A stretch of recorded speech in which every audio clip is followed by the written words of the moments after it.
أعوذ بالله من الشيطان الرجيم నేను శపించబడిన బహిష్కరించబడిన శైతాన్ నుండి రక్షణ పొందటానికి అల్లాహ్ శరణు వేడుకో. واذكر ربك في نفسك تضرعا وخيفة ودون الجهر من القول بالغدو والآصال ولا تكن من الغافلين.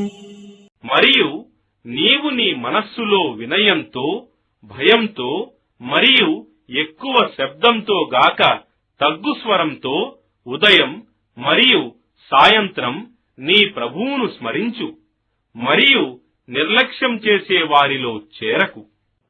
إن الذين عند ربك لا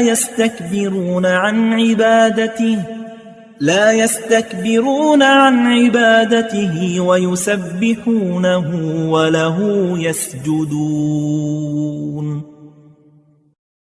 నిశ్చయంగా నీ ప్రభువుకు దగ్గరగా ఉన్నవారు దైవదూతలు తమ ప్రభువును ఆరాధించటానికి అహంభావం చూపరు మరియు ఆయన పవిత్రతను కొనియాడుతూ ఉంటారు మరియు ఆయనకే సాష్టాంగం సజదా చేస్తూ ఉంటారు.